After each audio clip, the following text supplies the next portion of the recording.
On a recent Saturday afternoon, the world watched as SpaceX's Falcon 9 lifted off from American soil, streaked through the sky, and sent the Crew Dragon capsule beyond the Earth's atmosphere.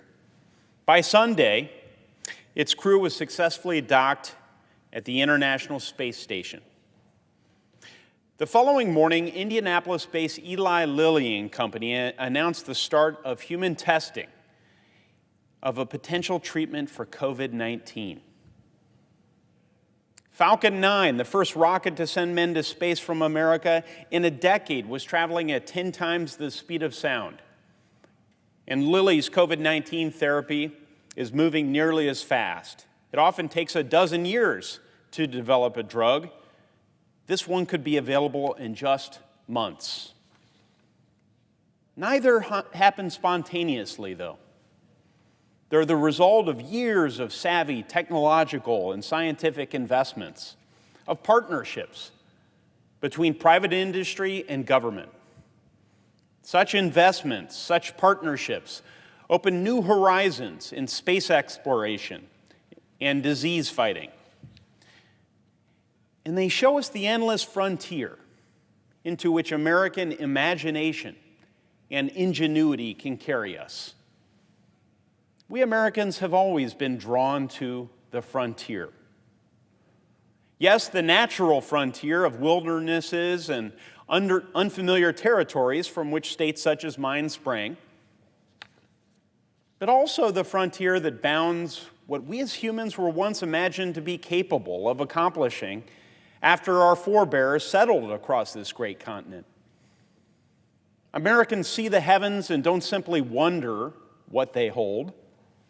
We see loved ones grow sick, and we don't just resign ourselves to the prognosis. We create cures. Americans would always rather build a rocket ship than a rest home. We're driven by a deep need to lift one another, to discover breakthroughs that will lead to the betterment of all mankind.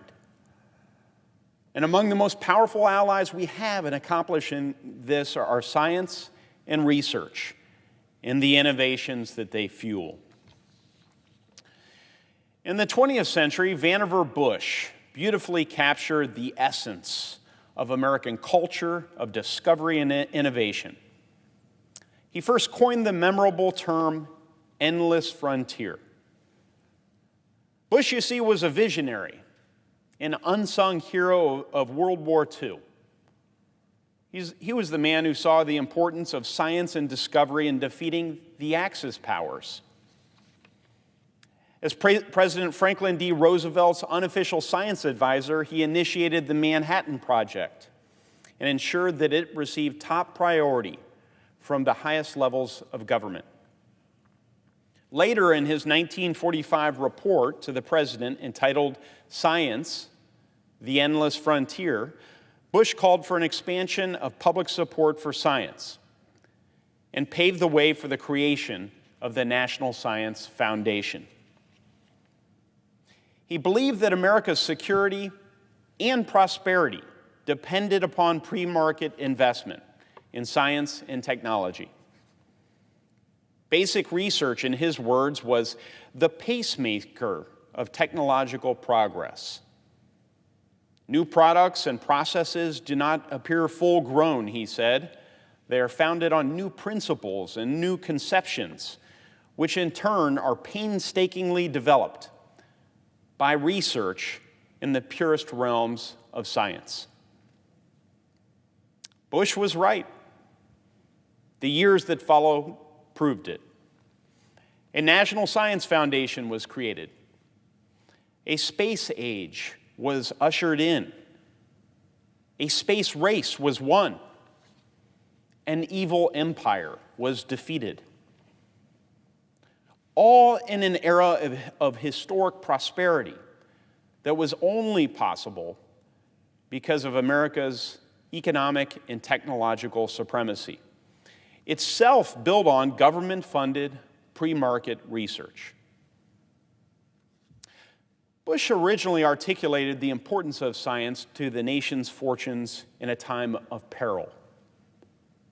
While the challenges we face today are of a different nature, we are again in such a time. A mysterious virus with no known cure has spread across the globe, killed thousands of Americans, and crippled our economy. A new power competition is now underway, and America's predominant challenger is an unscrupulous, authoritarian regime whose values are the inverse of our own. For proof, witness Beijing's leveraging of COVID-19 to further its goal of global dominance and authorship of this new century. To meet these new challenges, we must once again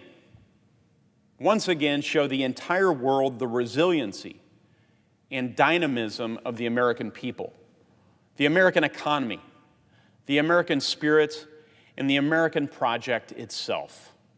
And to do this, we mustn't simply advance again towards the endless frontier, but accelerate into it. The Endless Frontier Act, authored by Senator Schumer and me, will provide the rocket fuel for America's innovators and visionaries. Let us resolve here today to pass it, so that this generation of American doers and dreamers and their children can propel us forward and win the 21st century. Here's how and why we should act.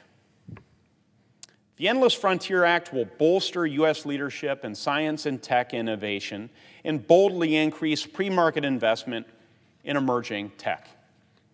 It will provide $100 billion in strategic investment in the National Science Foundation to bolster science and technology research and development. It will deliver $10 billion to establish regional tech hubs across the country to launch innovative companies, revive American manufacturing, and create new jobs to jumpstart our local communities.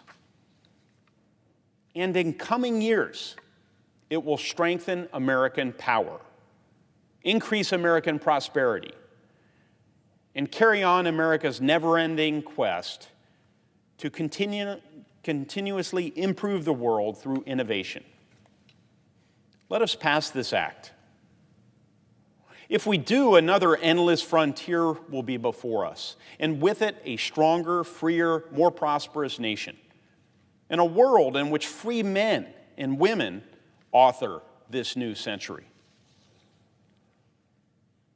Dating back to the Cold War, after China had developed military might, its leaders focused on science and technology as a means to reorder the global balance of power. Since then, Beijing has aimed to overtake America, not with weapons, but with innovation. Offensively, China is investing in 5G, quantum computing, artificial intelligence, advanced energy systems, all of which have the potential to fundamentally change this century's economic and security environment for good or for ill.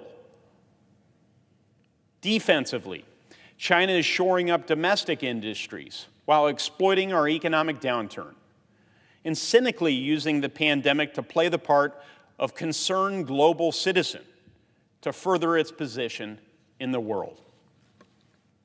And that's not a conspiracy theory, it's public knowledge. A new report from the Chinese Academy of Sciences bluntly observes, quote, "It is possible to turn the crisis of COVID-19 into an opportunity to increase the trust and the dependence of all countries around the world in made in China," unquote. Tellingly, for China, the search to find treatments for COVID-19 is not simply a race to stop the virus, but a race for bragging rights and global superiority. The CCP is dedicating millions of dollars to research into drug development. 5 out of the 10 top vaccine candidates are coming from China. As they have in other fields of research, China has recently ramped up spending on pharmaceutical research, no doubt with an eye on surpassing America in yet another field. The first COVID-19 vaccine could be the key. If all of these trends continue, China's overall investments in research and development will surpass our own within 10 years, just as their economy becomes larger than our own. Until now, we've primarily focused on defensive countermeasures to thwart the aggression of the CCP. Blocking Huawei, tightening export controls, improving foreign investment rules. These are important. They must remain in place. But if America is to lead the world in the 21st century, it's neither realistic nor practical to build an economic iron curtain around China. We're not in a 20th century Cold War. But we can learn and apply lessons from that Cold War.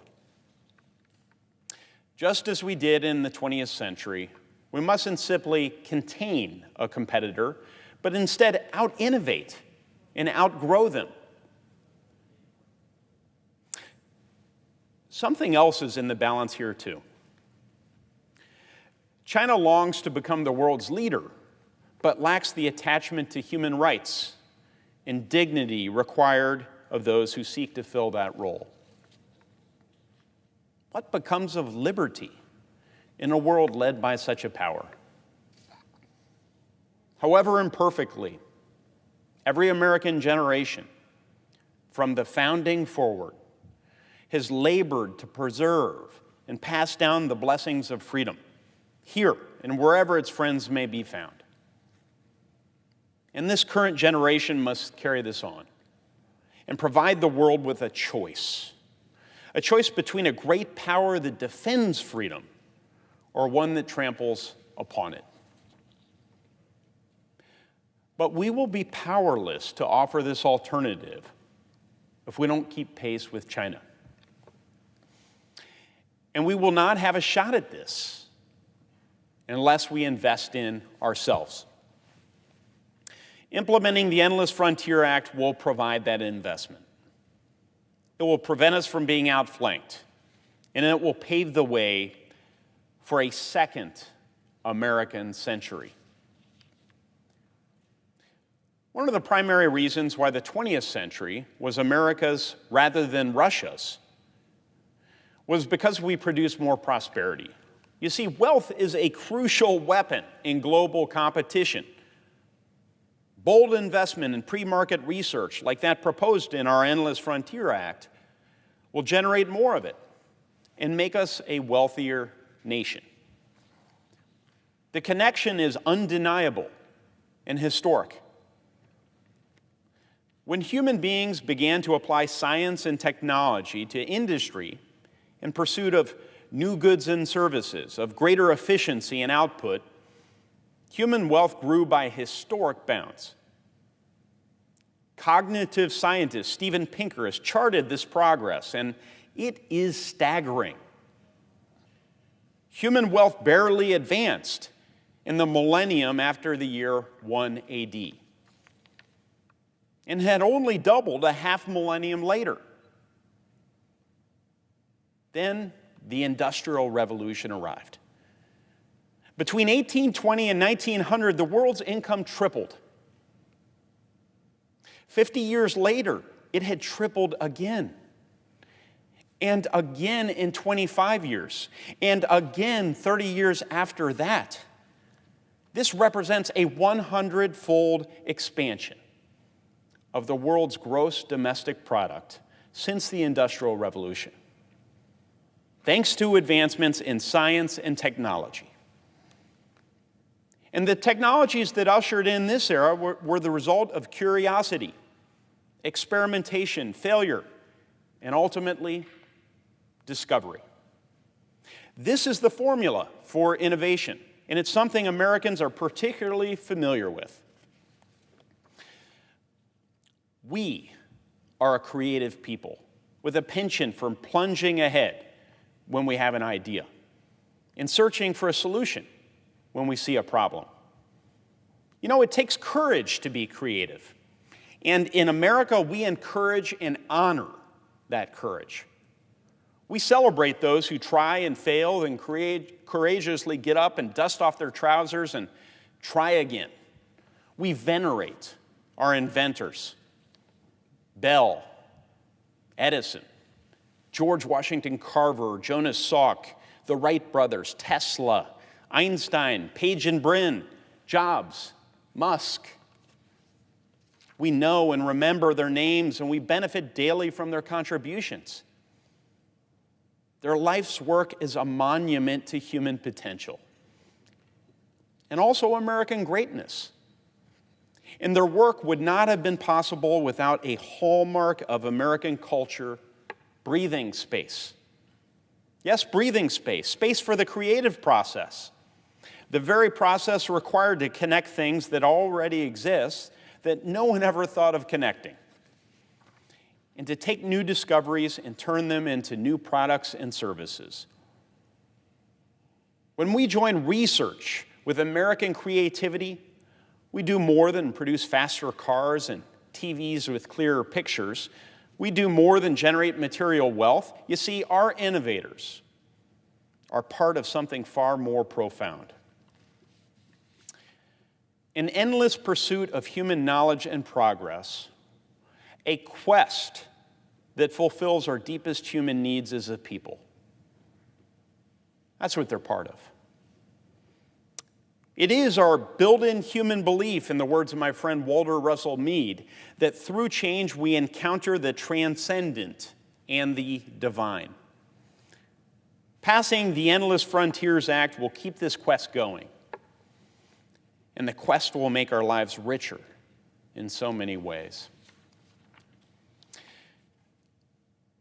That image of a Falcon 9 taking off, the orange streak of its engines cutting the blue sky, sparked a memory dear to so many Americans. Over 10.3 million people worldwide watched that launch. For many, it was no doubt a reminder of an era when rockets regularly setting out for space from that very same station were an awe-inspiring symbol of American optimism and accomplishment. There were images, too, from Indianapolis. There, Lilly scientists rushed cases containing the company's potential COVID-19 treatment to the airport and sent them on their way to patients for trials. For those who saw these images, they inspired hope and amazement. Hope that we can soon stop this virus, and amazement that our innovators have moved so quickly to find remedies. These are both inspiring moments for all Americans, ones that transcend so many of the differences that threaten to divide us. They show us, and they show the world, what America is still capable of. They reveal the endless frontier still before us. Let us come together now. Let us accelerate boldly into the endless frontier. When life resumes as normal, this generation of Americans mustn't be content with merely recovering our losses. Instead, we must push ourselves to lead. Now's the time to pass the Endless Frontier Act, to strengthen U.S. leadership in science and tech innovation, and to dramatically increase public investment in emerging technologies. Let us choose to lead for ourselves and for our children. Thank you.